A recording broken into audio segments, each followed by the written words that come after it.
ಏನು ಸರ್ಜರಿ ಆಗಿದ್ದರೂ ಕೂಡ ಮುಂದೆ ಅದು ಒಂದು ಸರಿ ಆಗುತ್ತೆ ಅಂತಕ್ಕಂಥದ್ದನ್ನು ಹೋಪ್ಸ್ ನಾವು ಹೇಳಲಿಕ್ಕಾಗಲ್ಲ ಅನ್ನೋ ಮಟ್ಟಕ್ಕೆ ಹೇಳಿದಾಗ ನನಗೆ ತುಂಬ ಆಘಾತ ಅನ್ನಿಸ್ತು. ನಮಸ್ಕಾರ ಆತ್ಮೀಯ ವೀಕ್ಷಕರೇ, ಇವತ್ತು ನಿಮಗೆಲ್ಲರಿಗೂ ತಿಳಿದಿರುವಂತೆ ನಮ್ಮ ಆಸ್ಪತ್ರೆಯಲ್ಲಿ ನಾವು ಸ್ಪೈನ್ ಕೇರನ್ನು ಅತ್ಯುತ್ತಮವಾಗಿ ಹ್ಯಾಂಡಲ್ ಮಾಡ್ತಾ ಇದ್ದೇವೆ. ಸ್ಪೈನ್ ಡಿಸ್ಕ್ ಬಲ್ಜ್ ಇರ್ಬೋದು, ಪ್ರೊಟ್ರೂಷನ್ ಇರ್ಬೋದು, ಎಕ್ಸ್ಟ್ರೂಷನ್ ಇರ್ಬೋದು, ಕೆಲವೊಂದು ಇನ್ನಿಂದ ಮುಂದುವರೆದ ಭಾಗವಾಗಿ ಸಿಕ್ವೆಸ್ಟ್ರೇಷನ್ ಅಂತ ಕರೀತಾರೆ, ಅಲ್ಲಿ ನಾವು ಚಿಕಿತ್ಸೆ ಮಾಡಿಲ್ಲ. ಆದರೆ ಬಲ್ಜ್, ಪ್ರೊಟ್ರೂಷನ್, ಎಕ್ಸ್ಟ್ರೂಷನ್ ಇರುವಂಥ ಹಂತದಲ್ಲಿ ಅತ್ಯುತ್ತಮವಾಗಿರ್ತಕ್ಕಂಥ ಫಲಿತಾಂಶವನ್ನು ನಾನು ಕೊಟ್ಟಿದ್ದೇವೆ, ನಮ್ಮ ಆಸ್ಪತ್ರೆಯಿಂದ ನೀಡ್ತಾ ಬಂದಿದ್ದೇವೆ. ಇವತ್ತು ಕೂಡ ಸುಮಾರು 72 ವರ್ಷಕ್ಕಿಂತ ಜಾಸ್ತಿ 72 ವರ್ಷ ಆಗ್ತಾ ಬಂತು. ಇವರು ನಮ್ಮ ಇಲ್ಲೇ ದೂರದ ಹೊನ್ನಾಳಿ ಮಠದಲ್ಲಿ ಸೆಕ್ರೆಟರಿಯಾಗಿ ಕೆಲಸ ಮಾಡ್ತಾರೆ, ಹೆಡ್ ಮಿನಿಸ್ಟರ್ ಆಗಿ ವೃತ್ತಿಯನ್ನು ಸೇವೆ ಸಲ್ಲಿಸಿದ್ದಾರೆ. ಸೊ ಅವರಿಗೆ ಏನೇನಾಗಿತ್ತು, ಹೇಗಿದ್ರು ಅನ್ನೋದನ್ನು ನೇರವಾಗಿ ಅವರನ್ನೇ ಕೇಳೋಣ. ನಾನು ಹೇಳೋಕ್ಕಿಂತ ಅವ್ರು ಹೇಳಿದರೆ ಚೆನ್ನಾಗಿರುತ್ತೆ. ಸ್ವಾಮೀಜಿ ಹೇಳ್ರಿ, ನಿಮ್ಗೆ ಏನೇನು ಆಗಿತ್ತು, ಏನು ಸಮಸ್ಯೆ ಇತ್ತು, ಮತ್ತು ಎಲ್ಲೆಲ್ಲಿ ಹೋಗಿದ್ರಿ, ಎಲ್ಲ ವಿವರಣೆಯನ್ನು ನೀಡಬೇಕು ಅಂತ ಕೇಳ್ತೀನಿ. ನಮಸ್ಕಾರ ಆತ್ಮೀಯರೇ, ನಾನು ಒಬ್ಬ ನಿವೃತ್ತ ಮುಖ್ಯ ಶಿಕ್ಷಕ. ಶಿಕ್ಷಣ ವೃತ್ತಿಯಲ್ಲಿ ಸೇವೆಯನ್ನು ಮಾಡ್ತಾ ಈಗ ನಾನು ನಿವೃತ್ತಿಯ ನಂತರ ಹೊನ್ನಾಳಿ ಹಿರೇಕಲ್ಮಠದ ವ್ಯವಸ್ಥಾಪಕನಾಗಿ ಕೆಲಸ ಮಾಡ್ತಾ ಇದ್ದೇನೆ. ವೃತ್ತಿ ಸಂದರ್ಭದಲ್ಲಿ ಆರೋಗ್ಯದಲ್ಲಿ ಯಾವುದೇ ರೀತಿಯ ನ್ಯೂನತೆಗಳು ಕಂಡು ಬರದೇ ಇದ್ದರೂ ಕೂಡ ನಿವೃತ್ತಿಯ ನಂತರ ಒತ್ತಡದ ಕೆಲಸ ಕಾರ್ಯಗಳಿಂದಾಗಿ ದೈಹಿಕವಾಗಿ ಸ್ವಲ್ಪಷ್ಟು ಕುಗ್ಗತಕ್ಕಂಥ ಪ್ರಸಂಗ ಕಂಡು ಬಂತು. ನನಗೆ ಕಂಡು ಬಂದಂಥ ನೋವು ಅಂತ ಏನಂತ ಹೇಳಿದರೆ, ಸ್ಪೈನಲ್ ಕಾರ್ಡ್ ಅಂತ ಹೇಳಿ ನಾವೇನು ಬೆನ್ನು ಹುರಿ ಅಥವಾ ಬೆನ್ನು ಮೂಳೆ ಇಲ್ಲಿ ಕಂಡು ಬರ್ತಕ್ಕಂಥ ನೋವು, ಅದು ವಿಪರೀತವಾದಂಥ ನೋವು ಅಂತ ಹೇಳಿ ಕಾಣಿಸ್ಬಂತು ನನಗೆ. ಇದ್ದಕ್ಕಿದ್ದ ಹಾಗೆ ಈಗಲೂ ಕೂಡ ಏಪ್ರಿಲ್ ತಿಂಗಳಿದೆ, ಮೇ ತಿಂಗಳಿದೆ. ಕಳೆದ ಏಪ್ರಿಲ್ ತಿಂಗಳಲ್ಲಿ ಅಂದರೆ ಈಗ 1 ವರ್ಷದ ಹಿಂದೆ ಯಾವುದೋ ಸಂದರ್ಭದಲ್ಲಿ ಬೈಕ್ನಲ್ಲಿ ಹೋಗ್ತಾ ಇರಬೇಕಾದ್ರೆ ಬೈಕ್ನ ಒಂದು ದಡುಕಿನಿಂದಾಗಿ ಎಡಗಡೆ ಭಾಗದಲ್ಲಿ ನನಗೆ ಸ್ಪೈನಲ್ ಕಾರ್ಡ್ ನೋವು ಕಂಡು ಬಂತು. ಆ ನೋವು ಅತ್ಯಂತ ಸಿವಿಯರ್ ಆಗಿರ್ತಕ್ಕಂಥದ್ದನ್ನು ನಾನು ಅನುಭವಿಸಿದ ಸಂದರ್ಭದಲ್ಲಿ ಓಡಾಡಲಿಕ್ಕೂ ಕೂಡ ಆಗ್ತಾ ಇರಲಿಲ್ಲ. ಕಾಲು ಜೋಮ್ ಹಿಡಿದಾಗಿ ಅದು ಕೂಡ ತುಂಬ ನೋವಾಗ್ತಾಯಿತ್ತು. ನನಗೆ ಈ ಜೀವನವೇ ಬೇಡ ಅನ್ನೋಷ್ಟು ಮಟ್ಟಿಗೆ ನನಗೆ ನೋವಿನ ಅನುಭವ ಕಂಡು ಬಂತು. ಅಂಥ ಸಂದರ್ಭದಲ್ಲಿ ಅನೇಕರ ಸಲಹೆ ಮೇರೆಗೆ, ಸ್ನೇಹಿತರ ಸಲಹೆ ಮೇರೆಗೆ ಅನೇಕ ಕಡೆಗೆ ನಾನು ಹೋಗಿ ಚಿಕಿತ್ಸೆಗಾಗಿ ಪರಿಶೀಲನೆ ಮಾಡಿಸ್ಕೊಳ್ಬೇಕಾಯ್ತು, ಪರೀಕ್ಷೆ ಮಾಡ್ಕೊಳ್ಳೋಂಥ ಪ್ರಸಂಗ ಬಂತು. ಹುಬ್ಬಳ್ಳಿ ಹಾಸ್ಪಿಟ್ಲಲ್ಲೇ ಆಯಿತು. ಶಿವಮೊಗ್ಗದ ಒಳ್ಳೆ ನುರಿತ ತಜ್ಞರ ಹತ್ರನೂ ನಾನು ಪರೀಕ್ಷೆ ಮಾಡಿಸ್ಕೊಳ್ಳೋಂಥ ಪ್ರಸಂಗ ಬಂತು.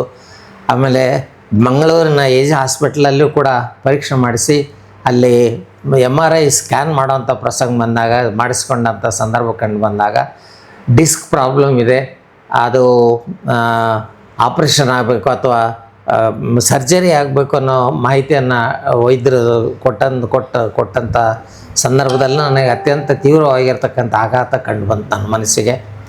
ಜೊತೆಗೆ ವೈದ್ಯರು ಹೇಳಿದ ಮಾತೇನು ಅಂತಂದು ಹೇಳಿದರೆ, ಒಂದು ಪಕ್ಷ ನಿಮಗೆ ಆಪ್ರೇಷನ್ ಆಗಿದ್ದರೂ ಕೂಡ ಅಥವಾ ಅದೆಲ್ಲ ಕಂಡು ಬಂದಮೇಲೆ ನಾನು ಕೂಡ ನಮ್ಮ ತಂದೆಯವರು ಕೂಡ ಆಯುರ್ವೇದ ವೈದ್ಯರಾಗಿದ್ದರಿಂದ, ನನ್ನ ಭಾವನವರು ಕೂಡ ಆಯುರ್ವೇದ ವೈದ್ಯರಾಗಿರೋದರಿಂದ ಅವರ ಸಲಹೆ ಮೇರೆಗೆ ಡಾಕ್ಟರ್ ನಾಗರಾಜರವರು ಅತ್ರೇಯ ಆಯುರ್ವೇದಾಲಯಕ್ಕೆ ನಾವು ಬಂದಂಥ ಸಂದರ್ಭದಲ್ಲಿ ಅವರು ನೀಡಿದ ಮೊದಲ ಸಜೆಷನ್ ಅಥವಾ ಒಂದು ಸೂಚನೆ ಏನಂತ ಹೇಳಿದ್ರೆ, ನಿಮಗೆ ಯಾವ ಥರದ ಆಪರೇಷನ್ನ ಅವಶ್ಯಕತೆ ಇಲ್ಲ, ನಾವು ಕೇವಲ ಒಂದು 10-15 ದಿನಗಳಲ್ಲಿ ನಿಮ್ಮನ್ನು ಗುಣಮುಖರನ್ನಾಗಿ ಮಾಡ್ತೀವಿ ಅಂತ ಹೇಳಿ ನನಗೆ ಪ್ರಾರಂಭ ಮಾಡಿದರು. ಒಮ್ಮನ ವಿರೇಚನ ಏನು ಅವ್ರಿಗೇನು ಈ ಆಯುರ್ವೇದ ಪದ್ಧತಿಯಲ್ಲಿ ಏನು ಪಂಚಕರ್ಮ ಪದ್ಧತಿಯಲ್ಲಿ ಏನು ವ್ಯವಸ್ಥೆಗಳಿದಾವೋ ಅವೆಲ್ಲವುಗಳನ್ನು ನನ್ನ ದೇಹಕ್ಕೆ ಪ್ರಯೋಗ ಮಾಡ್ತಾ ಬಂದಂಥ ಸಂದರ್ಭದಲ್ಲಿ ಕೊನೆ ಕಾಲದಲ್ಲಿ ಸ್ವಲ್ಪ ಓಡಾಡ್ತಕ್ಕಂಥ ಒಂದು ಪರಿಸ್ಥಿತಿನೂ ನಾನು ಕಂಡುಕೊಂಡೆ.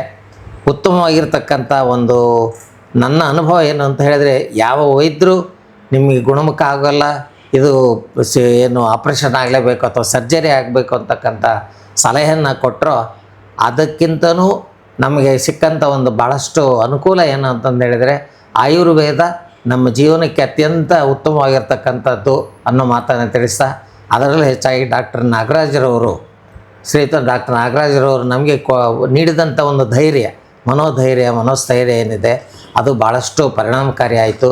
ಅಷ್ಟೇ ಅವರು ಚಿಕಿತ್ಸೆನೂ ಕೂಡ ಬಂದರು. ಬಾಡಿ ಮಸಾಜ್ ಆಯಿತು, ಆಮೇಲೆ ಏನು ಅಕ್ಯುಪಂಚರು ಮತ್ತು ಅಕ್ಯುಪ್ರೆಷರ್ ಥೆರಪಿ, ಕಪ್ ಥೆರಪಿ, ಏನೆಲ್ಲ ಪ್ರಯೋಗಗಳನ್ನು ನರದ ಶುಶ್ರೂಷೆಗೆ ಮಾಡಬೇಕಾಗ್ತಾ ಇದನ್ನೆಲ್ಲ ಮಾಡಿದರು.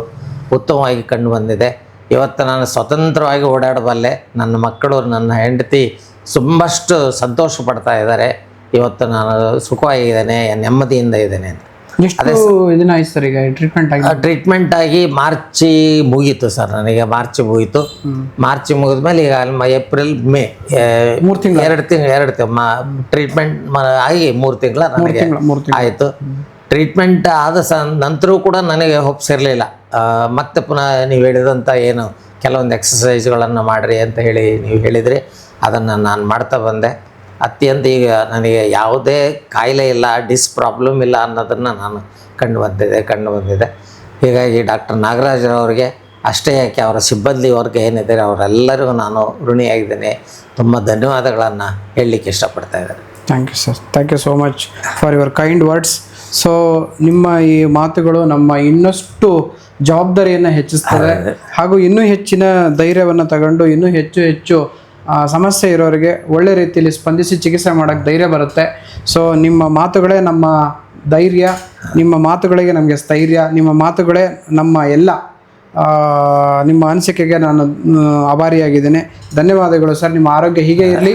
ಧನ್ವಂತರಿ ಹೀಗೆ ನಿಮ್ಮ ಆರೋಗ್ಯವನ್ನು ದಯಪಾಲಿಸಿ, ನಿಮ್ಮ ಖುಷಿಯಾಗಿ ಅತ್ಯುತ್ತಮವಾದ ಆರೋಗ್ಯವನ್ನು ದಯಮಾಡಿ ನೀವು ಮೇಂಟೈನ್ ಮಾಡ್ಕೊಂಡು ಹೋಗ್ರಿ ಅಂತ ಹೇಳ್ತಾ, ಭಗವಂತ ಕೊಡ್ತಾನೆ ಅಂತ ನಾನು ತಿಳಿಸ್ತಾ ಇವತ್ತಿನ ಸಂದರ್ಶನವನ್ನು ಮುಗಿಸ್ತೇನೆ. ನಮಸ್ಕಾರ ಸರ್.